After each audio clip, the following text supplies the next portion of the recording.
صحابہ کرام رضوان اللہ علیہم اجمعین نے پوچھا تھا سیدہ عائشہ سے کہ آپ ہمیں اللہ کے رسول کے اخلاق بتائیے کہ آپ نے اللہ کے محبوب کو بہت قریب سے دیکھا ہے۔ کراچی کے دوستو، دنیا کے دو خوش نصیب انسان ہیں جنہوں نے اللہ کے محبوب کو اتنا قریب سے دیکھا ہے کہ روح الامین کو بھی وہ قرب نصیب نہیں ہوا۔ ایک مرد ہے، ایک عورت، اور حسن اتفاق کی حد ہے کہ مرد ابو بکر صدیق ہے، عورت انہی کی لخت جگر عائشہ صدیقہ ہے رضی اللہ تعالی عنہما۔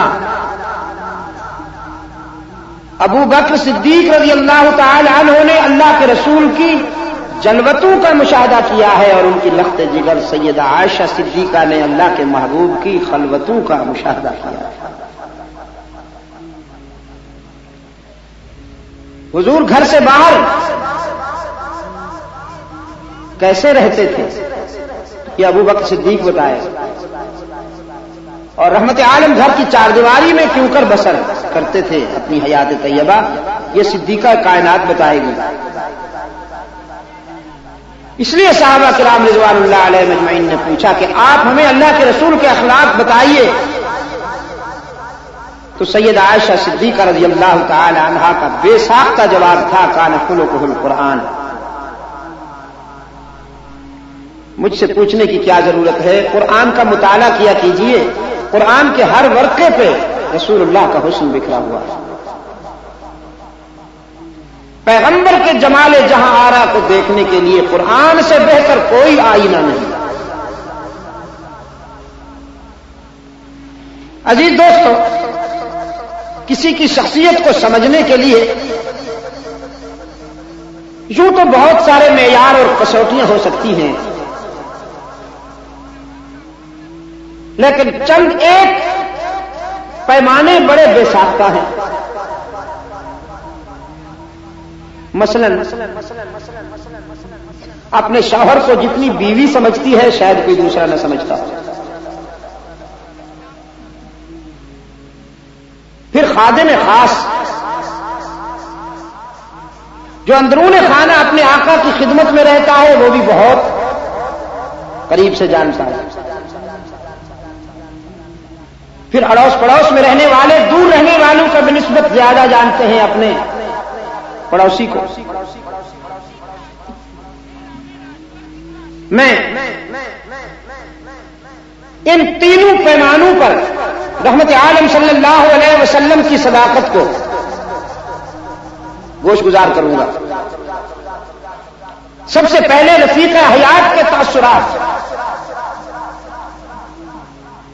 وحی کی خلوتوں سے، ہرا کی خلوتوں سے پہلا سبق لے کر رحمت عالم صلی اللہ علیہ وسلم جب گھر تشریف لاتے ہیں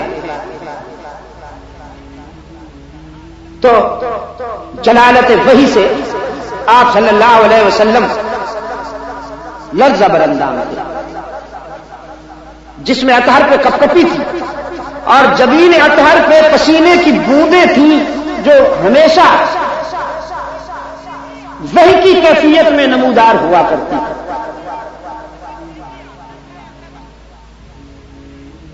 قرآن کریم اللہ کا کلام ہے،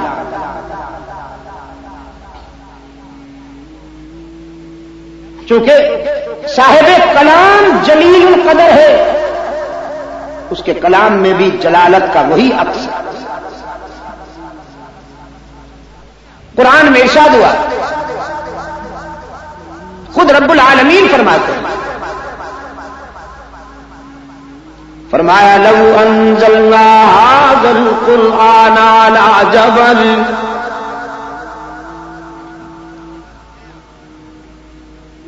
لو انزلنا هذا القرآن على جبل لرأيته خاشعا متصدعا من خشية الله۔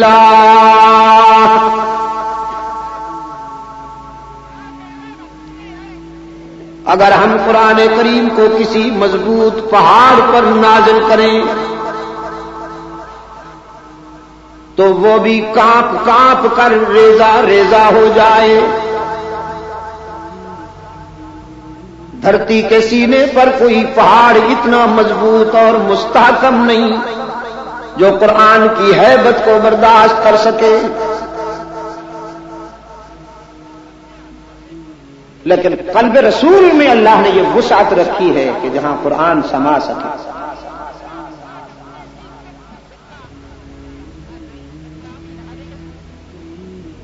ارض و سما کہاں تیری وسعت کو پا سکے، ارض و سما کہاں تیری وسعت کو پا سکے، میرا ہی دل وہ ہے کہ جہاں تو سما سکے۔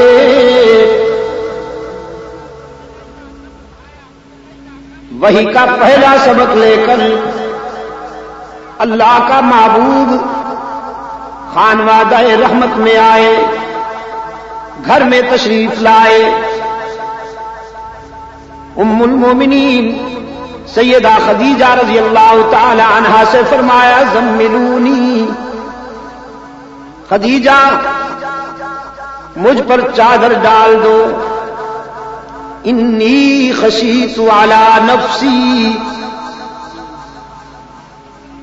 مجھے تو جان کی فکر لاحق ہے۔ سیدہ خدیجہ رضی اللہ تعالی عنہا نے اللہ کے محبوب پر چادر بھی ڈال دی، کمبل بھی اڑا دیا، سرہانے بیٹھ گئی۔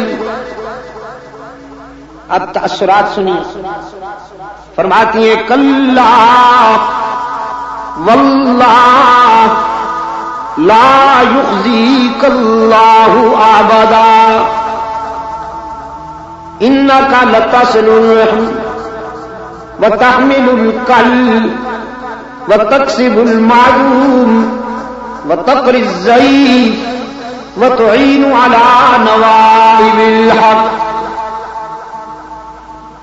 میرے آقا مجھے اس کی جلالت کی قسم ہے کہ آپ کو کبھی نقصان نہیں پہنچ سکے گا، آپ کوئی لاوارث تو نہیں،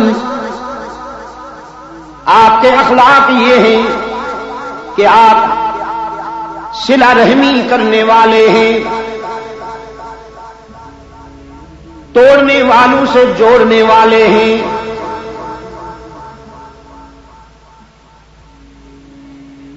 بدخواہوں کے خیر خواہ ہیں۔ صلہ رحمی کا یہی تصور ہے دوستو، صل من قطعک، جو تم سے توڑے تم اس سے جوڑو، جو تمہیں پتھر مارے تم اسے دعائیں دو، جو تمہیں گالیاں دے تم اس کی خیر خواہی کرو۔ سرکار دو عالم صلی اللہ علیہ وسلم کے اخلاق کا پہلا پرتاؤ جو خدیجہ کی حساس نگاہوں نے محسوس کیا وہ یہی تھا کہ آپ صلہ رحمی کرنے والے ہیں، آپ کمزوروں کا بوجھ اٹھانے والے ہیں، آپ مہمان نواز ہیں، آپ لوگوں کی گمشدہ چیزیں ان کے گھروں تک لوٹانے والے ہیں، اور آپ حق و صداقت کا پرچم اونچا رکھنے والے ہیں۔ 5 خوبیاں بیان کی سیدہ خدیجہ رضی اللہ تعالی عنہا۔ یہاں پر ایک تطبیق ہو گئی ہے، ضمنی طور پر ایک اور رخ بھی عرض کرتا جاؤں۔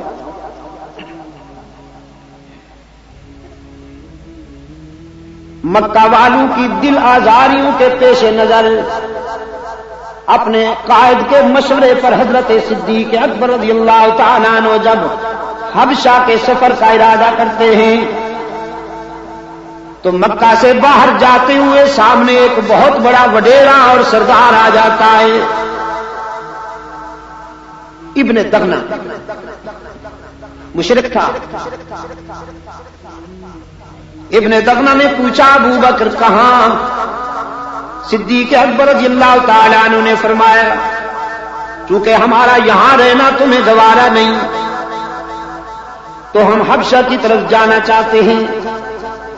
بے ساختہ ابن دغنہ نے رک کے کہا مثلوں کا لا یخرج یا ابا بکر، تم جیسے لوگ نکالے جانے کے قابل نہیں ہوا کرتے، جن آبادیوں سے تم جیسے لوگ چلے جائیں وہ آبادیاں تو ویرانہ بن جاتی ہیں۔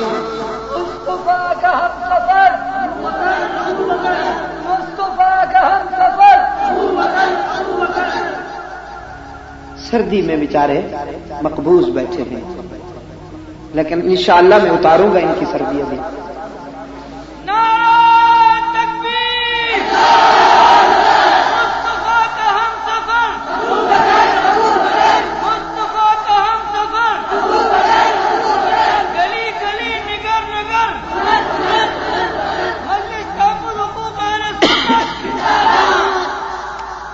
مثلوں کا لا یخرج، ابو بکر تم جیسے لوگ نکالے جانے کے قابل نہیں ہوتے۔ اب بے ساختہ ابن دغنہ کے تاثرات سنیے، کہتا ہے انک لتصل الرحم وتحمل الکل وتقری الضعیف وتکسب المعدوم وتعین علی نوائب الحق۔ جو 5 خوبیاں خدیجہ کی حساس نگاہوں نے استاد کے اخلاق میں دیکھی تھیں، وہی 5 خوبیاں ہو بہو ابن دغنہ نے شاگرد کے اخلاق میں محسوس کی۔ اسے کہتے ہیں فنا فی الرسول، فنا فی الشیخ ہونا۔ یہ بیوی کے تاثرات تھے۔